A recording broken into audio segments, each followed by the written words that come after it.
Welcome back to Rebels Compass, everybody, and my good friend Margaret Dennis from Evolve Coaching. We're here again on our Monday morning coaching corner. And for the last two videos that we have done, we've talked about boundaries and how important boundaries are. So first of all, I'm going to say hello to Margaret. Hello, Karen. Thanks very much for having me back.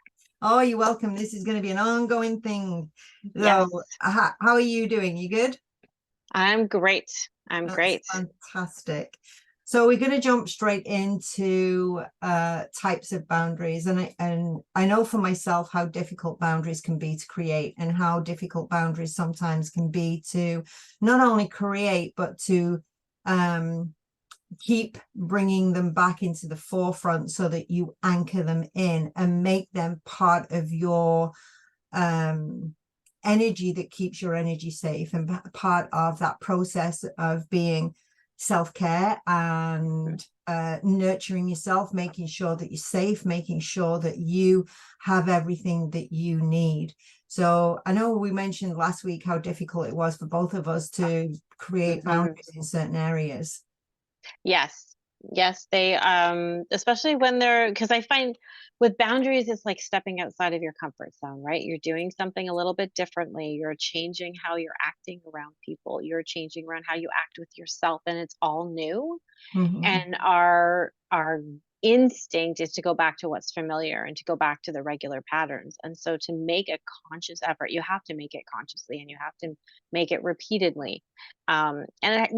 It's really important to understand why you're setting the boundary. And I think when you can understand why you're setting the boundary, that makes it a little bit easier to stick with, but they're hard to stick with. And setting those boundaries, especially if you know that there's going to be pushback or you expect that there's going to be pushback from the people around you by setting them, a lot of people shy away from that.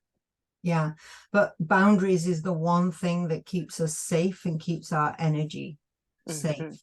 And so if you're experiencing anything where you continually say to yourself, I don't know why people treat me this way. I'm such a nice person and people do this to me and people do this to me. Or when I'm in work, this happens to me and I really don't like it. Listen to the words that you're using. When you listen to the words that you're using, that is a really powerful indicator that perhaps there's a boundary that needs to be created. Now, one of the first boundaries that we can talk about is a physical boundary. Hmm. This is your physical space. I'm somebody who loves to hug people when I see them. My first reaction is to go up, put my arms around me and say, oh my gosh, it's good to see you. But not everybody likes that. Not everybody likes to be hugged, so creating that vocabulary that says to somebody, I hope you don't mind, but I really don't like being hugged. Now I've got into the habit because I'm aware of that. One time I never was. I just used to hug everybody. I thought everybody liked it until I understood about boundaries. So now I ask people and I say, do you prefer a handshake or a hug? So it gives them that opportunity now to say, actually, I prefer this, or sure, I love a hug. But Hmm. then it doesn't make somebody feel uncomfortable. So just going through that and figuring out on that physical level, what is it that you like? And that's something simple when you greet somebody of whether you want a handshake or a hug. Hmm. 100%. I'm a hugger too. And so I used to do the same thing as you. And I remember the very first time I met my mother-in-law from way back. The very first time I went there, I was like, "Oh, so nice to meet you." Give her this big hug, and she just stood there. And I was like, "Huh, that's kind of weird. People normally give me a hug." And then when we left, it was like, "No, she's not a hugger." But I was too young at the moment to really understand that there was that going on. But yeah, that I love that idea of would you prefer a handshake or a hug? I really like Yeah. that actually. That's a really Yeah. nice opportunity for people to set their own boundary and actually think about it. You actually by asking that question cause them to think about, well, I don't know, what would I prefer? I've Yeah. never thought about that. And some people would just say, no, I'm good. Or others would be like, yeah, bring it in. A hug is Yeah. great. Mm-hmm. Exactly.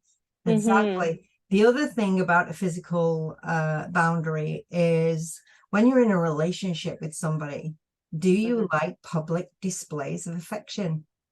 Do you like Mm-hmm. hand holding? Do you like your partner to, put their arms around you and give you a kiss while you're in public, and show those public displays of affection? Or are you somebody that really is uncomfortable with that because it makes people look at you and you don't like feeling center of attention? So perhaps that's a conversation that you need to have and say, I don't mind you holding my hand, but I really don't like it when you put your arms around me and kiss me, or you slap my rear end, or whatever that is, but they're conversations that we wouldn't normally have.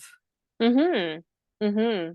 And I think for some people, depending on the relationship that they're in, those are conversations that they struggle with Yeah. Oh, because yeah. they may feel that there's a power differential and that they don't get a say, and that there's that, blind acceptance of just, well, that's the way they are. Whether it bugs me or not, that's just the way that they are. And so Mhm. and it goes deeper than just setting a boundary. It goes deeper into why don't you want to set a boundary if it's not what you want. But yeah, that relationship question is a good one. It is a I good one. personally like it, but I Me know there's a too. lot of people too that Yeah. don't. I can Yeah. honestly say when I was younger, I probably didn't. Mhm.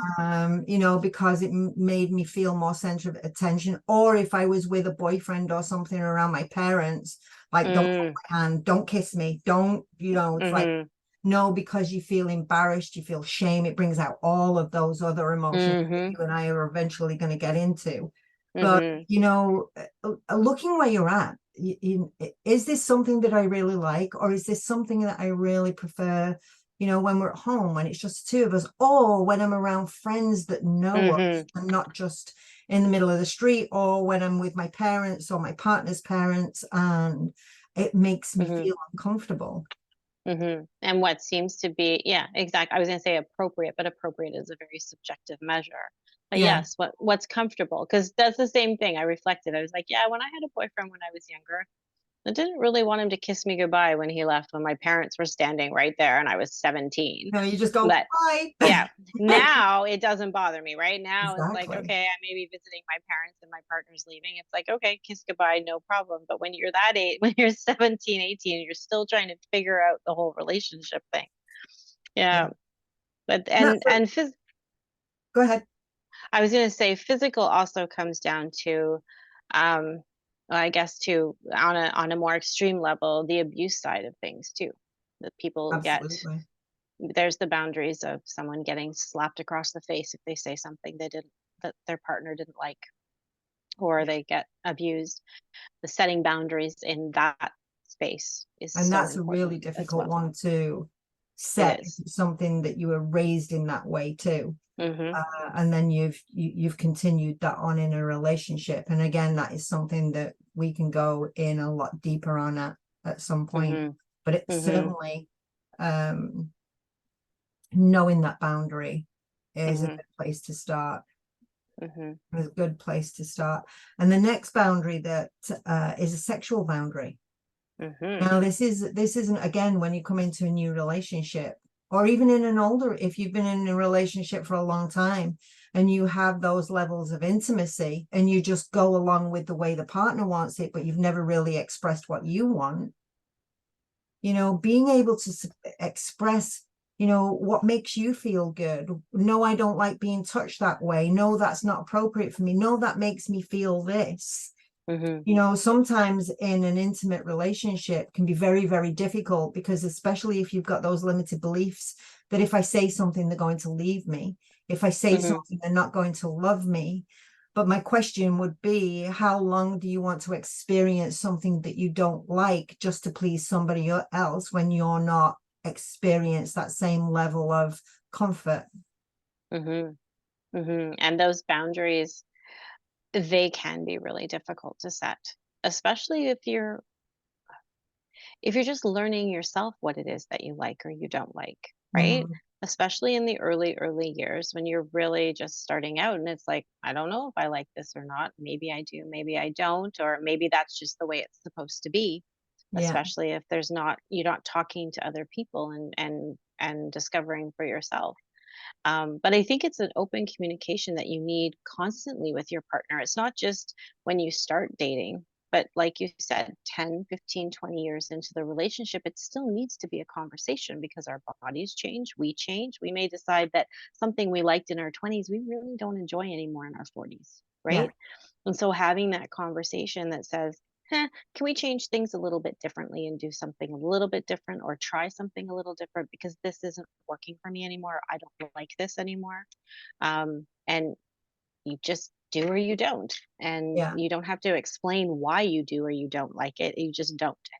Exactly. Um, there's no, you don't have to justify. That's the one thing I think people get caught up in when they're trying to set boundaries is they feel they have to justify why they're setting a boundary. The Hmm. fact that you don't like it or it makes you uncomfortable is enough. Yeah. If it may, you don't have to justify, you don't have to explain yourself to people. It's just, no, I don't like it, period. Hmm. Yeah. I think I know for me in the past, trying to create those levels of boundaries in the subjects that we've just brought up so far. Um, for me, it was always that fear of if I speak up, somebody's going to leave. If I speak Oh, up, somebody's not going to like me. If I mhm, speak up, somebody's going to have this opinion of me. If I speak up and create this boundary, somebody's going to have a judgment somewhere of me. mhm, And I think a lot of the time, that internal inner critic chatter of our self-worth, mhm, of what we believe other people will think of us, is actually what stops us creating a boundary that I believe we already know we need, but we don't always know in what area we need it. mhm, 100%. And I went through the exact same thing. I I was horrible at setting boundaries for a very long time with the really big reason of I was afraid of being alone. I was Mhm. afraid that, if I set a boundary, they wouldn't love me, they wouldn't like me, they wouldn't want to be with me, I would be seen as being difficult. All those things we tell ourselves. And then as you do the personal work and you do the deep work and you realize that yes, you actually are enough and that you are worth something and that the boundaries are really important. You get stronger in setting the boundaries, the stronger you feel about yourself, I think too. The more worth you put on yourself and the more you feel that, yeah, I am enough. I am Exactly. 100% enough. I'm here and I'm breathing and that is enough. Yeah. So Yeah. therefore I have an opinion. There you go. And I agree with you that when you start to create those boundaries, that um, through osmosis creates those self-worth levels coming up Mhm. and Mhm. strengthens, and you become more confident and more self-assured, and you Mhm. become um, more comfortable with vocalizing what your boundaries are as your inner worth increases, because you are creating those boundaries and saying, no, sorry, I don't want to be treated this way on a physical level. No, I don't want to be treated Mhm. this way on a sexual level. No, that's not appropriate for me. No, that doesn't work for me. And the Mhm. more you can open up those levels of communication, if we're talking about a relationship, it actually improves the relationship if the relationship has the growth to improve. Mhm. Doesn't, then the relationship might break away and end. Mhm. But in order, you still have to recognize your own level of worth and create that boundary for you. Mhm. Mhm.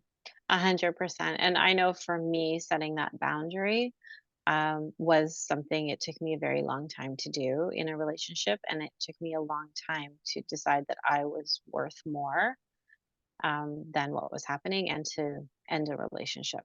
Um, and it took a lot to walk away, but it became down to I'm worth it. Yeah. But it took me a long time to get there because for a long time I lived in the I don't want to be alone. I need to make this work. There was a lot of the whole ideas that I was brought up with that, it was forever and all of these things. And you fight a lot of those um nostalgic idea. I don't even know if it's nostalgia, but we're raised on fairy tales, right? And it's always happily ever after, and it's always the man rescuing the woman, and it's all these things Yeah. that are subconsciously ingrained into us. So when Generationally. you're in a relationship, sometimes it's hard to figure out what you should be doing. And Hmm. I think a lot of the time we judge ourselves on saying, well, I would like to do this, but is it okay? Yeah. Can I do this? We question whether or not what we're setting a boundary around is actually appropriate, right? Yeah. Should I be setting a boundary around this? Yes, if you feel that it's not working for you or you're uncomfortable, you don't like it, set a boundary. It doesn't need to pass society's test. It doesn't need to pass anybody else's litmus test or whatever except yours. Exactly. 100%. Mhm. 100%. And some of the other areas of boundary are intellectual boundaries. Now, this one, Mhm. I remember when I very first started hairdressing when I was 16 years old. I walked in through the door, and the guy that employed me, he said to me, you don't have religious conversations, you don't have political conversations, you don't have opinion about anything, you don't, you just paint a smile on your face and that's it. And these areas of religion and political, they're hot topics. Hot. Mhm. They can explode in somebody's face in a flat second. Mhm. Particularly if you're in a relationship with somebody that you are of different religious backgrounds, or you have different political backgrounds, or Mhm. a difference of opinion on, you know, the cosmos or planets, whether the Earth's flat or round, or whatever Mhm. that is. But you can Yeah. set a boundary and say, I'm willing to talk to you about this, and this. But once we hit this wall, I don't want to discuss it any further. That's my Mhm. boundary. That's my line in the sand. When we hit this topic, I'm done. I'm out. Mhm. Because it's personal Mhm. to me, or because it creates this, or whatever that is. But you create that intellectual boundary for that. 100%. Setting those intellectual boundaries too come with a trial and error. Sometimes Yeah, you end up down that hole having that conversation that you weren't thinking was going to go that way, and all exactly. of a sudden you're way down the other side of it. But I think for a lot of people, it depends on their relationship with the person that they're with. Can you have a conversation around a very touchy subject and still be respectful and Mhm. supportive of one another? And if you can, great. But if you can't, and it might jeopardize the relationship or just become a hurtful conversation, then yes, setting that boundary is really important. And you may not know what those topics are till you get into them. So that, Exactly, yeah. exactly. Yeah, Mhm. definitely. Because they Yeah. can be explosive very, very quickly and start off quite amicable until somebody believes that they're defending something that they believe in, and Mhm. it will light up very, very quickly. So, Yeah. Because quite often those ones trigger your deep held values that you may not even be aware that you hold exactly. until that's triggered. I've had that happen to me where all of a sudden I was really passionate and opinionated about something, and I was like, "Oh, where did that come from?" Yeah, it came from the basement and said, It wait a came. minute. It was like, apparently, I do feel very strongly about this particular topic. Yeah, And yeah, so sometimes they come out of the blue and you just weren't prepared for them either to be that strong of a reaction within yourself. yeah. And then it's good to take a moment to step back and go, okay, do I want to be onto this topic or don't I? Yeah. And Yeah. that, like you say, until that subject comes up, how often, I don't ever remember hearing from anybody asking me, or being told when like I said, when I was hairdresser, you don't touch these subjects. But I was Mhm. never ever asked, you know, Mhm. is there a subject that you don't want to talk about? And how Mhm. often, I mean, when you get to a group of people or you're with somebody, you can say, is there anything that's a touchy subject for you that you really don't want to talk about, that maybe we can either leave that for another day or just not even go to that subject, and knowing what they are for you is huge. Mhm. Um, and being able to verbalize, actually, yeah, this is a touchy subject for me. That's my boundary. I really don't want to go past that. Yeah. Yeah. And I think it carries outside of a relationship as well. It carries over into friendships. It carries over to the office, your Oh, anywhere. career, anywhere. Yeah. And it could even, yeah, it could be whatever part of your life. If something comes up that you just don't want to talk about, you don't Yeah. have to. Yeah. Mhm. And the other area that we can create boundaries, and I find that most people find this very, very difficult, is our emotional boundaries. Mhm. You know, because when we hit something that's emotional, very often we point fingers and blame. But if you know that something brings up a lot of emotion in you, and just saying, you know, this is really emotional for me, and I can't go there. I'm not ready to go there. I don't have the equipment to go there.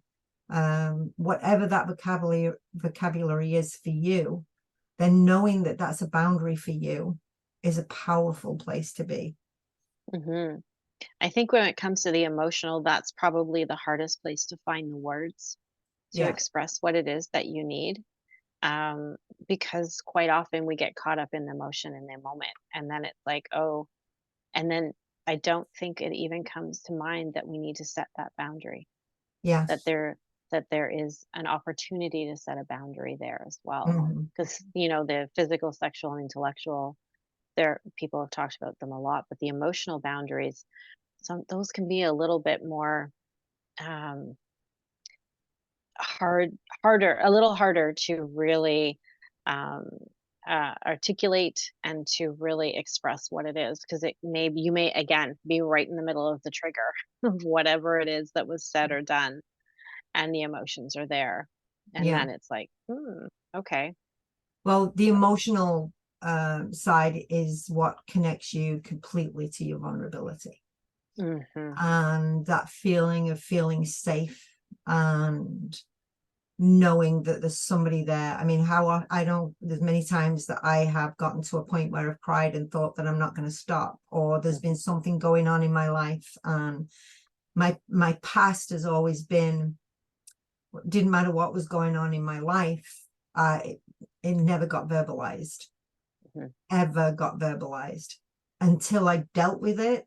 And then once I dealt with it, then I could verbalize where I wanted to verbalize. And I don't know whether that was a boundary that I set internally for myself, or whether it was just a safety mechanism for me not to share until I was ready to share through my own internal process. But one thing to bear in mind, if you have emotional things coming up for you, then you can always say to somebody, this is emotional for me. I'm only ready to share a little bit at a time. And when I say I'm done, I'm done. And please don't keep pushing. yeah. Because you're in control of what you share.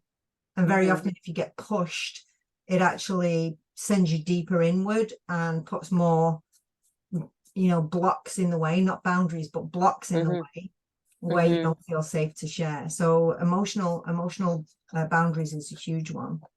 Oh, it really is. And if there's something along those lines that you do need to share, but you don't feel safe in sharing with the people around you, that's what Karen and I do. You know, Yeah. we can help there, and we can be those people that you can share whatever's going on if you're feeling that you're struggling and can't share it elsewhere. Mm-hmm. Well, sometimes Yeah. it's easier to share with people that have no emotional connection to what you're Mm-hmm. experiencing, and no 100%. judgment to what you're Mm-hmm. experiencing. Mm-hmm. Because that's Yeah. the one thing that we are all afraid of. We're afraid to become completely vulnerable and then be judged, and then not loved, not liked, not cared for, and everything Mm-hmm. else that we've talked about this evening. Yeah. Yeah. And it would be fair to say that setting boundaries is a vulnerable thing to do, no matter what area that you're Mm-hmm. setting the boundary in, because again, you're putting yourself out there, and you're standing up to what is important to you, and it's a strength, but it's also expressing on some level what you think and feel in all four of those areas: emotional, physical, sexual, intellectual. And so you're taking a stand, and when Mm-hmm. you're taking a stand, that's a very vulnerable yet very courageous and strong place to be. But there is that opportunity that people may judge you for that, or may walk away, or may push back. Or they may need to just walk away and think about it and Mhm, go, do you know what? I didn't know that that was an issue for you. Or, mhm, wow, maybe I need to do something because I'm feeling the same way. It's mhm, not until we actually start to voice what we feel. We are the only ones that can voice what we feel. Nobody else can voice what we feel, because we're the only ones feeling it. mhm, So when it comes to boundaries and reflecting on where am I feeling what I'm feeling? First of all, what am I feeling? Am I feeling afraid?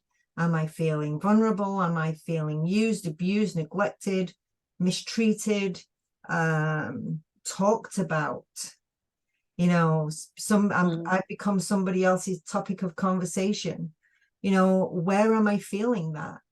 And then going, okay, what area does that fall into? Is it, you know, the intellectual, the sexual, the physical, or the emotional areas, or all of the above?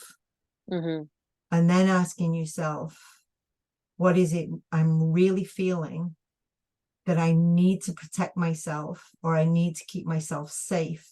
And what words can I implement to make this start happening? And it doesn't have to be a big statement. It can just be you just go in one day and somebody does something they've always done, and you just say, no, thank you, and walk away.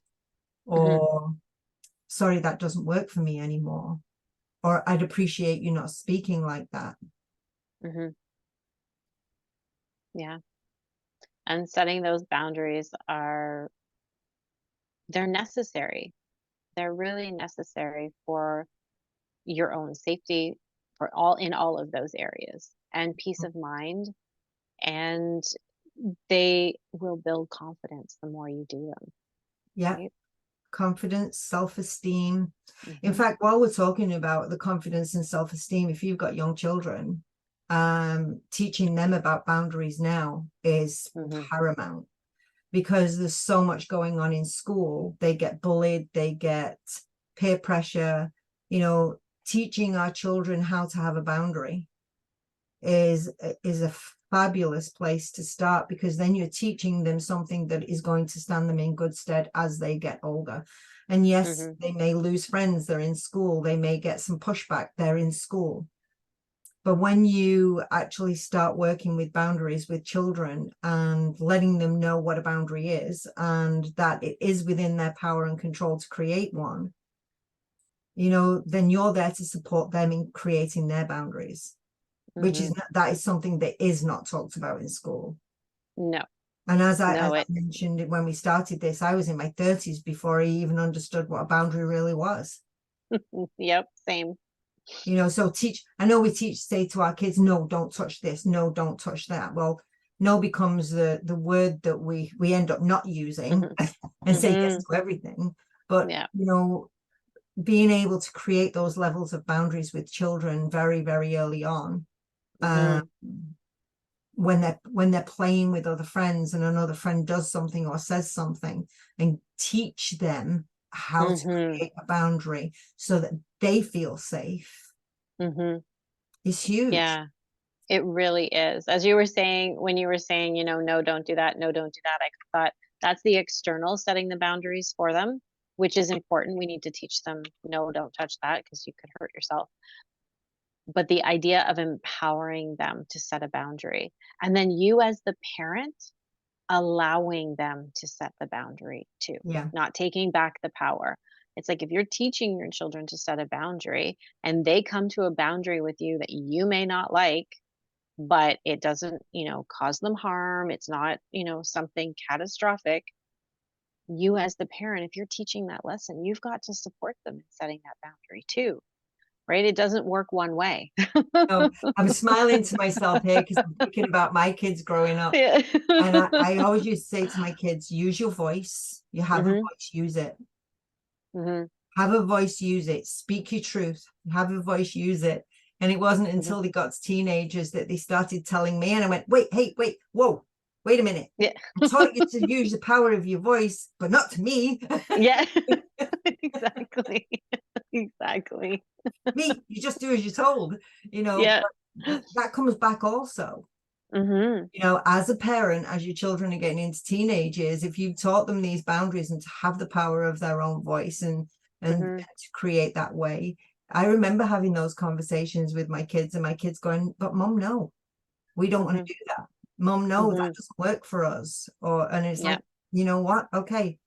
You know, but we had a chuckle about it a few times. It's like, no, speak your truth to everybody else, but not to me. Well, exactly, because if you're teaching your kids, do what I say, and you know, you can have a voice everywhere else but with me, you're also in a position of power, right? Because Yeah. you're the parent. What are you teaching them as they move into new relationships, Yeah. right? Are you teaching them to give in to the person in power? Are you teaching them to not stand up for what they need in a relationship because of the emotional connection? So as a parent, it's not just in that moment, it's what are you teaching them that they're going to carry with them as they move forward in their lives. Hmm. And I think as hard as it can be sometimes, because parenting is definitely not easy, So, and we all have like are like learning on the fly as we go because yeah, every we single are. day is a new day. But to be able to support your children in learning how to set those boundaries and stick with their boundaries and even remind them that they set a boundary. And it's like, well, do you still have that boundary or has it changed? And if it's changed, why has it changed? Hmm. And giving them the opportunity to question Yeah. too, right? So maybe they set a boundary because they were trying something out and then they decided they wanted to change it because it wasn't quite working for them. So supporting them in that as well. Hmm. Yeah. I mean, if you've got a child in school that has a friend, quote unquote friend, that's bullying them all the time, Mhm. and they are trying to make the friendship work, becoming a people pleaser and Mhm. allowing themselves to be bullied every single day, then what are we teaching our children when we don't pull them aside and go, okay, how do you feel? Mhm. How does this make you feel when this friend does this? Is that a Mhm. way you want to continue to feel? And if you don't want to continue to feel that way, do you still want this friend as a friend? Mhm. And if you do, why? And if it's because you're afraid to lose the friend and be alone, okay, what else can you create? So through these conversations, you can discover ways to support your kids creating boundaries within their age group Mhm. that is really supportive for them and empowering for them to say Mhm. to somebody, no, you don't get to hit me every day. You don't get to steal my lunch. You don't get Mhm. to do this because I'm saying no. And even if it means that friend walks away, it's a very empowering thing to teach our children to do now. Mhm. I agree. I agree wholeheartedly. And I Yeah. know I was bullied quite a bit as a kid, never knowing whether I would have friends when I went to school each day because there was the ringleader who decided you were a friend today and you weren't a friend tomorrow, and you know how girls can be. It's horrid. But God loved my mom because she was very, very supportive of me. And she was the one who said, are they worth having as friends? And I would be like, no, but then who am I going to hang out with? And what am I going to do? And I remember we were in a small town. And so it wasn't a lot of people in school. And we were leaving the one school and going into high school. And she said, who do you know in high school that doesn't is not part of this group? And I'm like, there was one friend that I figure skated with that did not go to our school but was coming to the high school. She's like, you go find her and sit with her and make new friends. And it was supportive. And my mom was amazing at supporting me with the emotional side of it. And I think that helped a lot. But yeah, that feeling of loneliness when you're in school with other kids, it's tough. And so being there as a parent to support your kid on an emotional level is extremely important. And then again, teaching them how to set those boundaries and how to walk away from Yeah. friends who really aren't friends. Yeah. Because if we don't teach our children at a young age, we are in our 30s, 40s, 50s, 60s, and still repeating the same pattern Mhm. without boundaries, still Mhm. allowing people to treat us the same way they treated us when we were 4, 5, 6, 7, 12, 14, 16. Mhm. Because we didn't know Mhm. that we had a choice and how the choice was put in place, which is a boundary, Mhm. to be able to verbalize and vocalize that. Yeah. Yeah. Yeah. Very, very cool. Very cool. Yeah. So we've covered all of those subjects. Before we go, Margaret, do you have anything to share? Any last thoughts Mm. before we end this Yeah. podcast for tonight? I would say when it comes to setting boundaries, trust your instinct and your intuition that if it doesn't feel right, it's not right. And if it doesn't feel right, explore a little deeper as to why doesn't it feel right and what do you need to do to make it so that you feel better and to make it so that it sits right. So really trusting yourself when it comes to setting boundaries, because your intuition and your gut feeling, as we like to refer to it, never goes wrong. It's always there to tell you that there's something you need to pay attention to. Excellent. And the only thing I'd add to that is boundaries are flexible. Mm. You made one when Mhm. you was 25 and it doesn't work for you now, change it. Mhm. You know, bring it down to its knees, rebuild it, create something new, Mhm. and add something to it or delete something from it. And that's, Yeah. you know, you are in control of being able to do that. 100%. I agree with that. Yeah. So Yeah. thank you, Margaret, again for You're very getting welcome. together with me. We're going to start doing these videos weekly, so we're very excited to be here doing Yes. this. So please, please, please share these videos. You never know who needs to hear what we're talking about. And we're going to be covering lots of different subjects. So tune in and share as much as you can, because by you sharing these videos, if you found something valuable in them, so will somebody else. And again, you never know who needs to hear it today. So we look forward to seeing you again next week. Have an amazing day and let us know how you go setting some boundaries for yourself, even if it's a small one. Bye for now.